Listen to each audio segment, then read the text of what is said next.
وصلى الله تبارك وتعالى على خير خلقه سيدنا مولانا محمد وآله وصحبه. پرون مې ته یو څو مباحث بیان کړو. نو ترجمه د حدیث او چې حدیث کې بقایا بحث وي. اول مې ارته معنا لغوي د حیض او معنا شرعي د حیض بیان کړو، او معنا لغوي د استحاضه او معنا شرعي د استحاضه. دویم بحث کې بیان د نمونه د حیض یو ګلس نمونه او بیان درک د استحاضه سلور نمونه. دریم بحث کې بیان د احادیث او چې څو احادیث راغلي او په څو طریقو راغلي او مسائل په باب د استحاضه کې. سلورم مرتویلو چې اهمیت د مسائل د حیض په اسلام کې څومره ده. شپږم مرته اقسام د مستحاضه بیان کړو او بیان د رنگونو د وینې. به ووم بیان اقل مده د حیض او د اکثره. اوس حدیث توقی دی او یو دو درو مسلو سره تعلق ده. مله واته مسلې چې مخکې ارته ګوري مستحضری په ذهن کې. نو بابن فی المستحاضه، د مستحاضه بیان ده. د حیض او د نفاس مسائل آسان دي، ګران د استحاضه دي.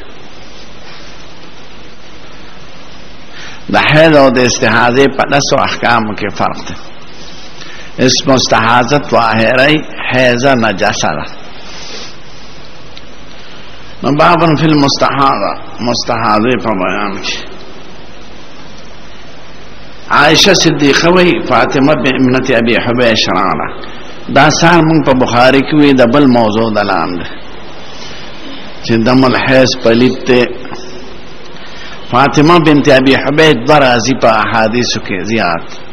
یو په مسله د طلاق کې مطلقه ثلاثه چې حضور غیله سکناو نفقه ویلې او کنه بخاری کې په لوی بحث ده باب قصه فاطمه ابنت ابي حبيش. او یو دا په باب د استحاضه کې ده. دا فاطمه ابنت ابي حبيش، ابي حبيش نوم دی قیس، دا بني اسدونه ده او بني اسد د بني فهر او شاخت. او هغه فاطمه چې مطلقه ثلاثه ده هغه قرشیه ده. فقالت دارانا سید ما طویل یو لس خزه د حضور زمانہ کې مستحاضه شوی یو پکې دا ده. په ګرم ملکونو کې استحاضه زیات راځي او خصوصا چې قجوري خوري. او استحاضه بیماری ده لکه د دستونو، او حیض شفا ده لکه سړی چې تقاضا تکینی او د اسماتیو کې خده جمعې د شپې امام چې اروجي مجھے خوړلې. قالت یا رسول الله، دا وی قربان انی امرات استحاض. دا صيغه ده مجهول ده او دلالت د مجهول په مبالغه ده. دلته انی استحاض سے پما استحاضه راضی ډیره. فلا تورو ز پاکي گمنا، یعنی د خپل خیال پاک دغه کې ځکه دې ته استحاضه او د حیض پته نه و احکام کني. استحاضه طهارت یا د لا تورو لا ایبسو زو چی گمنا وینا منودريږي. نو د طهر نمریا یا طهر شرعي دي د خپل عقیده مطابق د ځان، یا د طهر نمرات دا چې وینا منودريږي. افادا الصلاه زب مز پردم ځکه پته خو نه احکامات. قال لا وینا انما ذلك ارخن، دا درک وینا مرته د رحم د پاس سرک دی. ټوپ سره یا بیماره سره غوښلېږي او وینه تبېږي.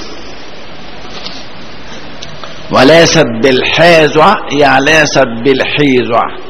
که حیض شنو حیض توي مستر بتاوي، او که حیض شنو حالت د حیض توي. دا حیض نه دی یا حالت د حیض نه دی.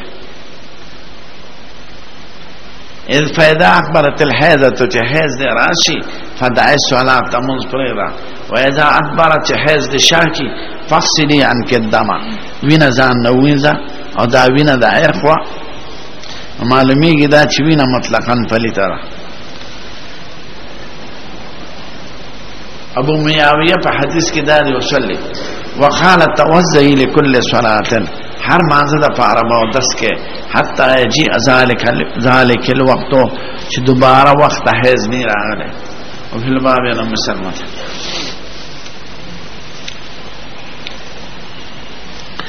دو مسلو ته پکې اشاره راغله ده. بعض باندې باب هم دي کیږي.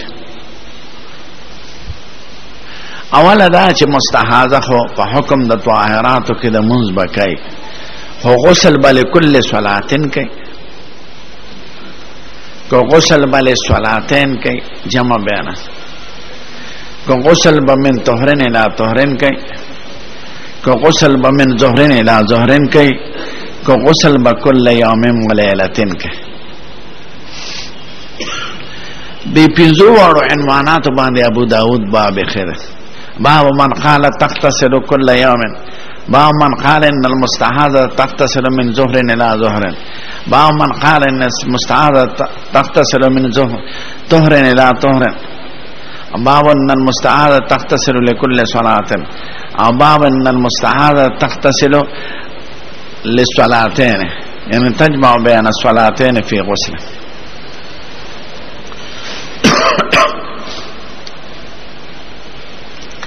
د بعض شاذ علماء دا مسلک ته چې مستحاضه به هر مانزه د پاره غسل کوي، یا کم از کم دو صلاتین به معن په یو غسل کوي، یو من برستو کی بل من بمخ کی. خو سلور واړو مذهب کې دا نشته. سلور واړه امامان د اهل سنت والجماعت په دې دي چې غسل صرف یو ځل دی په وخت انقطاع د حیض کې تر بل حیض پورې. اوس دا روایت چې راغلي دي ابو داود په باب خدای پاره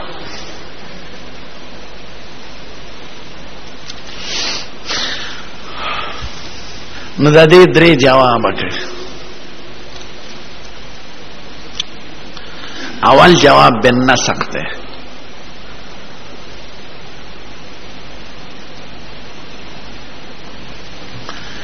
دویم جواب بالتطبیق ده،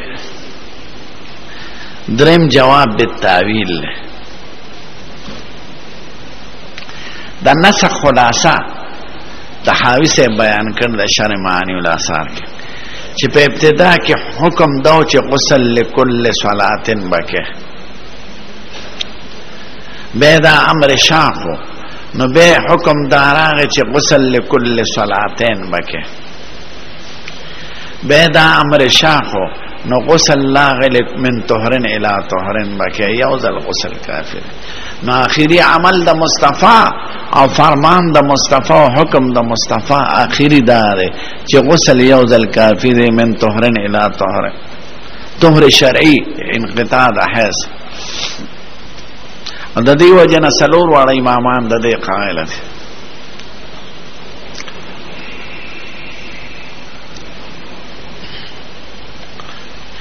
دیم طریقه د تطبیق ته، تطبیق دا دی چې اصل حکم هو غسل من طهرن الى طهرن ده،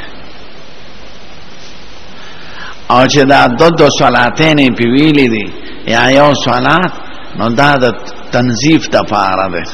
صفای د پاره زیاته صفای په دې راځي چې غسل لكل صلاتن کې، او دا غینه پس دا ده چې غسل لكل صلاتن کې.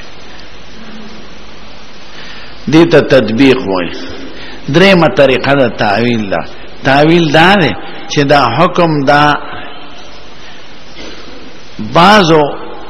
زنانو ته تنظیف کې علاج هم داخل نه ښه چې د علاج د وجه نه کړي یا د تنظیف د وجه نه، او تطبیق کې دا تعویل کې دا دی چې دا حکم بعضو اقسامو د مستحاضو ته لکه متحیره بغسل لكل صلاتن کوي، یا بجمع بین الصلاتین فی غسلن کوي، او دا نور مستحاضی لکه معتاده یا مبتدعه دی بغسل من طهرن الى طهرن کوي.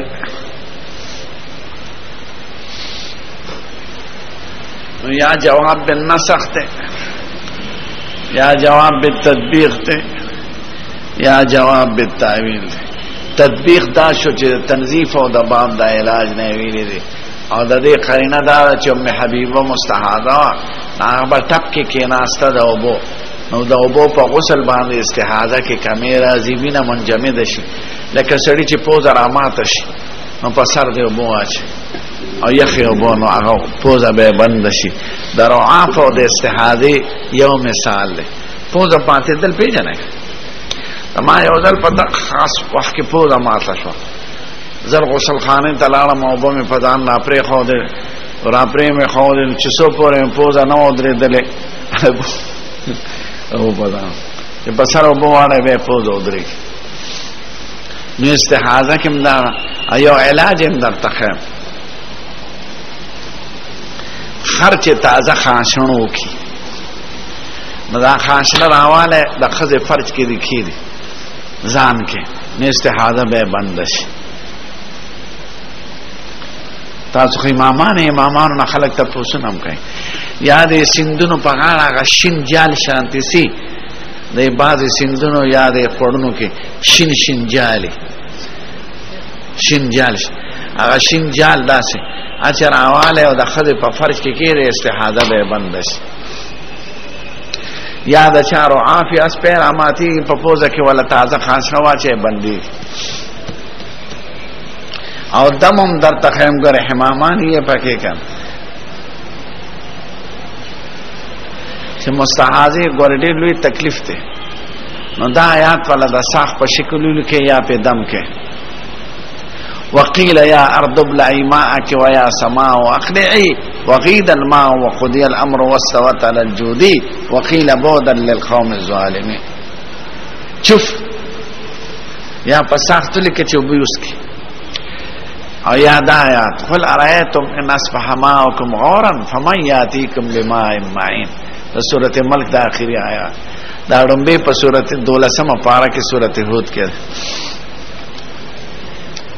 زدم شو کنه د شکر دی الحمد. د غسل مسله خو حل شو سلور وړ امامان د دې قائل دي چې غسل یو ځل او دا ظهرین الی ظهرین او کل یومن او دا ټول په تنظیف حمل دي او دا په علاج حمل دي ځکه چې څومره یخ په ځان اړې وینه به بنديږي.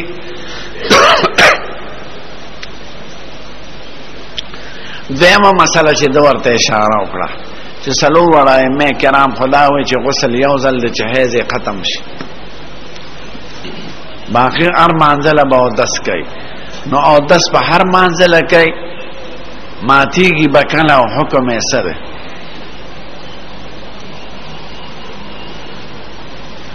ندی بارکه د ائمه کرام خلاف سلور قول دی. حضرت امام مالک صاحب وای هر مانزه د پاره په او دس نشته ځکه هغه استحاضه ناقضه ده او دس نه وای دا خروج غیر معتاد ده هغه دس په کوم شي ماته خارج معتاد د مخرج معتاد مخرج معتاد ده د خزه اندام ده او خارج غیر معتاد ده ناغه استحاضه ناقضه نه وای نو کبل شي ناقض موجود شي ټیک ته او دس پکې خو استحاضه کې یو دس کافی ده چې څومره پکول شي سار دیو کې ماس پکین ما ذکر خام ټول پکول شي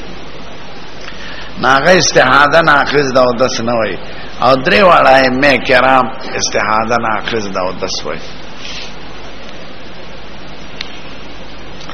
به شافعی سے وای هر فرض من د پاره به دس کوي او نوافل او سنن دا غي تابع دي او قضا من پینشي کوله قضا فرض ده کنه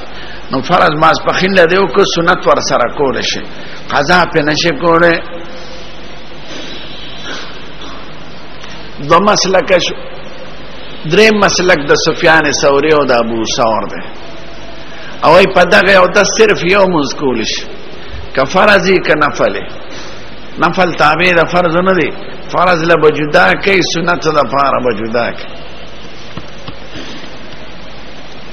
سلورم مسلک د حضرت امام ابو حنیفه دی او امام احمد سے مونږ سره دی او اکثر محدثینو دا خوښ کړی دی چې نه هر وخت لپاره به اودس کوي او په دغه وخت کې د فرضم کولی شي نفلم کولی شي قضام پې کولی شي په خروج د وخت به اودس ماتېږي نو د وخت لپاره به اودس کوي په دغه وخت کې هر څه کولی شي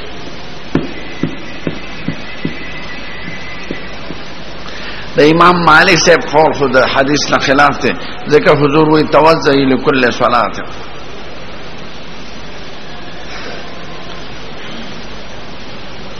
خو شوافی او ابو ثور وی چې صلات یاد کړی دی حضور مبارک نو شوافی وی د صلات امرات فرض دی هر فرض مونږ د پاره مکه او سنت او نوافل دغه تابع دي او ابو ثور او سفیان ثوری وی ظاهر د حدیث کې لفظ د صلات ته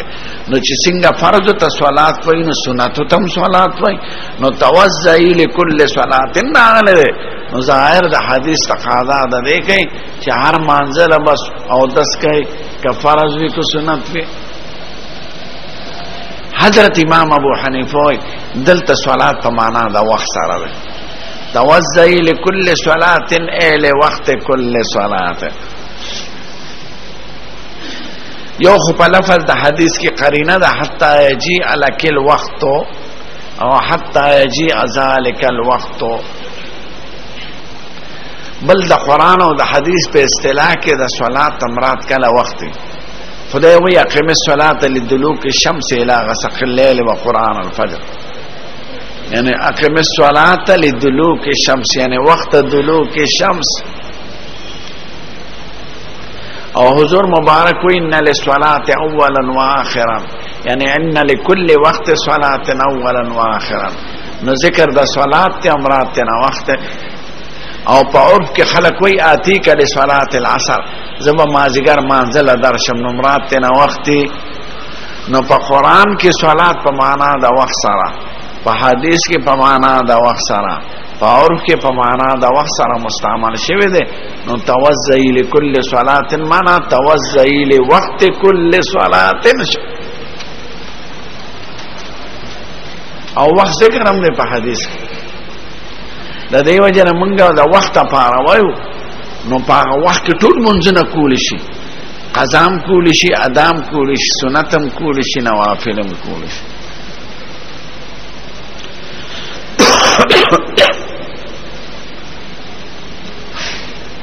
به زموږ خپل مذهب حنفي کې خلاف دی چې خروج د وخت ناقص ده او دسته کې دخول د وخت ناقص دی که دواړه دي حضرت امام ابو حنیفه خروج د وخت ناقص ده نو که سړی ساره او دس کړي چې نور راوخته او دسه مات به په نور مونږ نشي کوله امام ابو یوسف وی دخول د وخت ناقص ده وی که سبا ده او دسو کو نو د غرمې منځونه په کول شي چې سو پورې د ماسپخین وخت نه داخل شي مراد د وخت نه وخت صلات امام ظفر سے به خروج او دخول دواړه ناقص دي نو سبا د پاره چې د او دسو کنه روحت او د سمات نو غرمه د اشراق ته پاره د او دسو کنه روان دي ماسپخین چې دخول د وخت شنو ختم شو نو عام قول خدا د امام ابو حنیفه چې خروج د وخت ناقص ده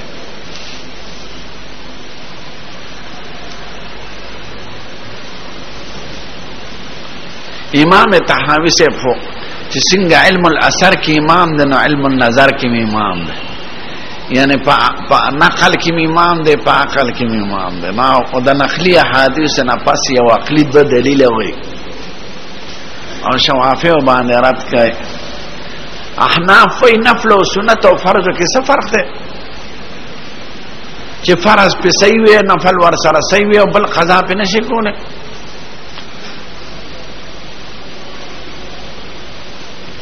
او چې فرض دی او کبل فرض پکې او د سمات شو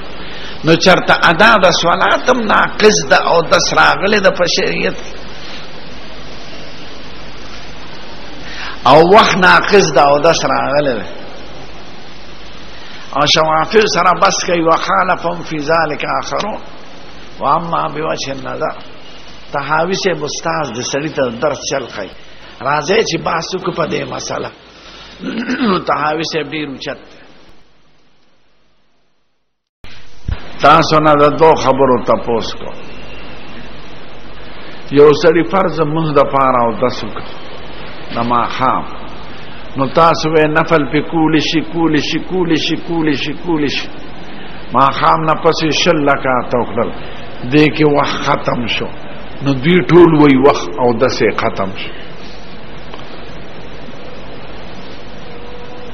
یو دا والے وای دیم دوی دا وای کسړی او دسو کده یو وخت افاره او دې ناسه داسه وظیفه کوي مراقبه کوي او مون نه کوي نو دا دو او دس پاتې دي چې ماسوتن داخل شو او دسه ختم شو. خو معلومه ده چې خروج د وخت څه دی په وخت د ادا کې ختمې دل په خروج وای او په وخت د عدم ادا کې وخوای. دیم دلیل وی عقلی چې نواقض د او دس په قسمه دي. یو حدث ته بل غیر حدث ته یعنی یو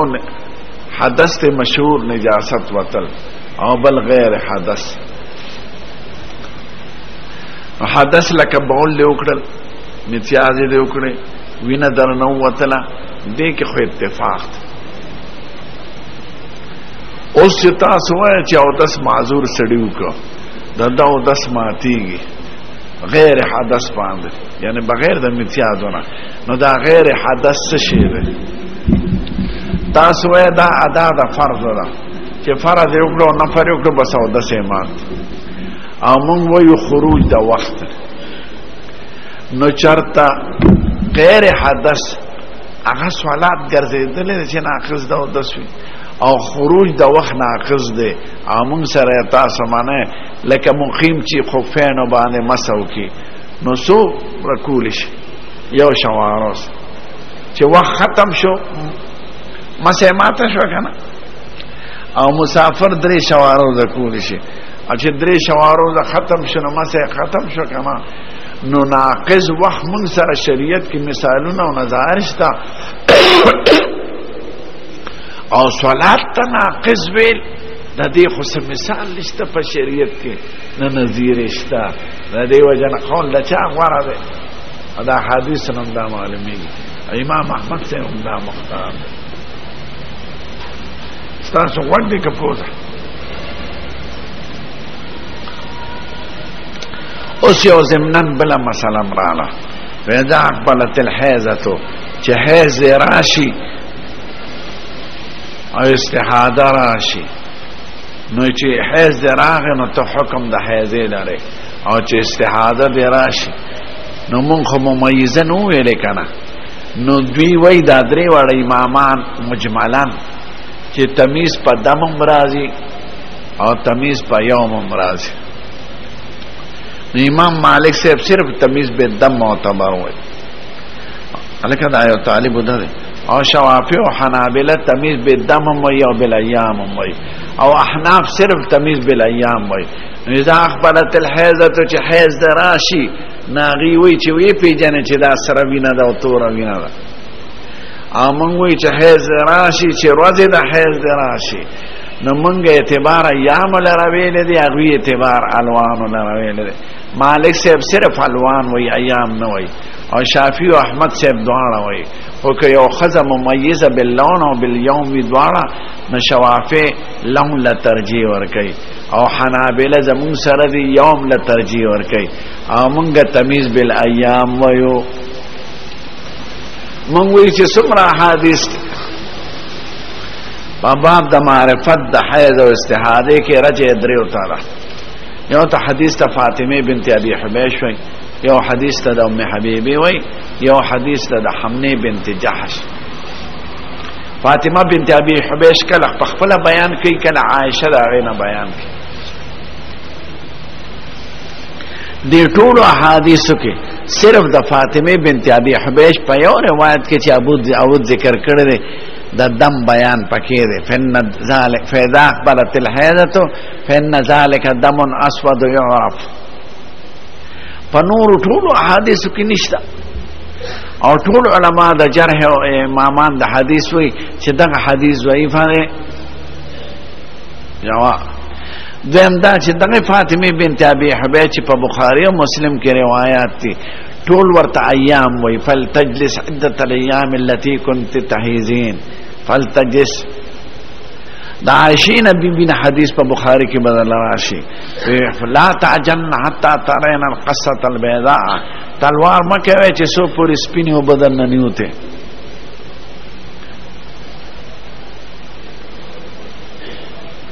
ام حبیبه وای كنا لا نعد القدره والسفره شيئا رنگ زیاده او تور دا اصل اعتبار نشته اعتبار وزل نه ده نو که روزه د حیض نو هر قسم وینه چې هغه حیض ده او چې روزه د حیض نو هر څنګه وینه چې هغه استحاضه ده نو دوی رنگ د اعتبار وای مونږ رنگ لره نه وایو نو صحیح حدیث د فاطمه به دلتم د ایام ذکر ده فلتجلس عدة الايام معلومی گدا چې تمیز به پس کوي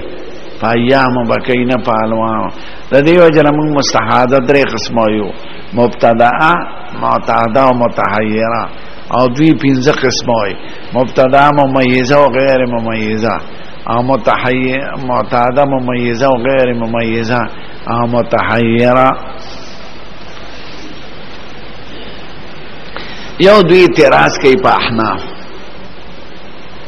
خیال ورته کوي چې احناف شیخانو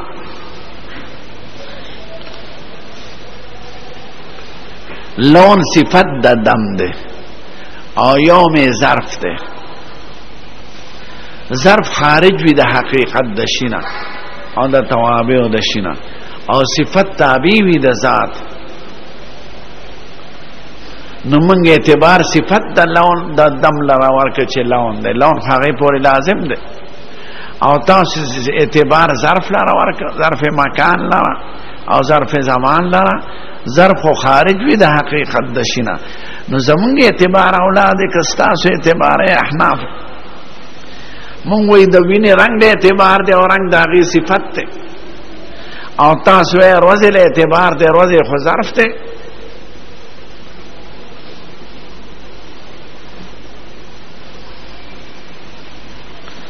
د تور ویختو دا توروالی صفت د ویختو دی او ټوپې ظرف دی نو اعتبار دی توروالی لخه دی که اعتبار دی ټوپې لخه دی نو تاسو ټوپې له اعتبار ورکړه مونږ رنګ د ویختو له اعتبار ورکړه نو رنګ خو تابع وي صفت وي زمونږ مسلک ستاسو د مسلک نه قوي دی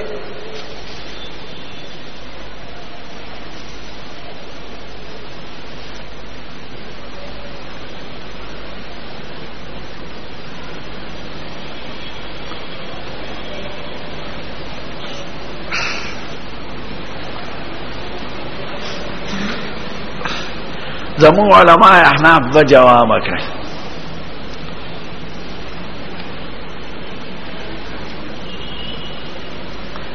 اول جواب دا چې رنگ دا باب د نجاسات دی که باب د طاهرات دی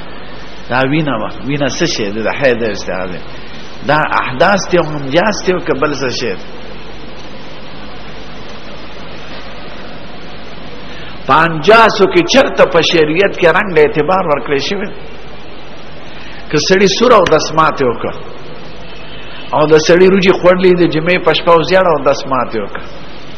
او که یو امام کیر خوړلې او په اور پسې سکلی سپینه وکړه او که یو سړی ساق خوړلې پښتري ساق او تک تور او دسماته وکړه نو چرته احکام کې فرق راغلی دی په باب د انجاس او ارجاس کې خو اعتبار لون لا یو جزئیه کې نه راغلی نو تاسو په وینا کې څنګه اعتبار لون لا راوي دا خو انجاس دی او ارجاس او تابع د غذا دی کبا ټینګړ دی خړلې او دسماته بده توري او کله چر خړلې او دسماته بده سوري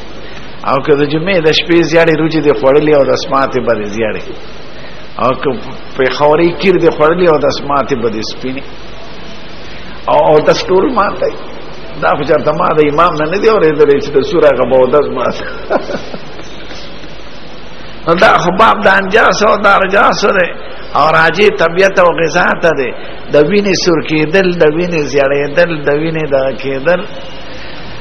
دا خو اثر نه لري او په خپل بخاری د حدیث نه خلاف دی چې سفرت او قدرت په ایام د حیض کې موږ حیض حساب کړی دی او چې ایام د حیض بنو هغې له مې څه اعتبار نه دی ورکړی دا غذا پورې کار د ځوانې او د سماتې سوري ښځې او د بوډۍ زیړې او پیتړي او د بوډا سړي او د سماتې پیتړي نو دا خو راجع دی غذا ته او راجع دی طبیعت ته نو زمونږ مسله غوره دی که ستاسو مسله دیم په نواقضو کې خو اعتبار اوقاتو لره څه شو ستا چې دا وخت راشي او دا روز راشي او دا وخت راشي او دا روز راشي نو مونږ اعتبار زمانې لره ووایي چې نسته حدیث دی فالعد تجلس عدة الأيام والليالي التي كنت تحيدين اعتبار وزل رشو نه اعتبار رنگ لرا دی شیزونو که اعتبار ظرف و خروج لویل ده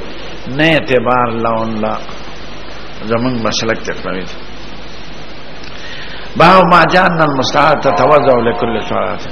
مستحاده به هر مانزه ده پارا لكل صلاة زمان پنز لكل وقت صلاة او داود سفیان ثوری او ابو ثور صلات د پاره وای او شوافی فرض د پاره وای او امام مالک سے وی او 10 فرض نه ده چې سو پر بل ناقض نه موجود شه ځنا خدای په تو قال سنا شریک النبی الاحزان عظیم صاحب نبی ان جديان نبی سلام انه خالف المستعاد تدعو الصلاه ايام اخراها ګوره شریعت ورته سی ویلي دي ايام اخراها التي كانت تحيز فيها شديم پکې حیض راتونه اعتبار ایام لروین عنوان لهونه ثم تغتسل دې تغتسل سره كل صلاه نشتا وتتوضا عند كل صلاه عند صلاه تتوضا عند كل صلاه لخا او تغتسل مرتين ده او يوزل غسل کوي او باقي هم منځه د فردا معذور دغه بکه وتصم وتصلي اور روزه بنسي انسان عالم بن حجر قال هنا شريك انه بمعنى الشريك ابن عبد الله القاضي لك متكلم في خود روایت الاحسان ده او جګړه پدې کې را چې دا عظیم ثابت نبی ان جديه د جد نه مسله قال ابو صاحب هذا حديث قد تفرد به شريك انا بالاحدان وسالت محمدا هذا الحديث ما د خپل شیخ امام بخاری نه تاسو کو چې دې حدیث حکم سره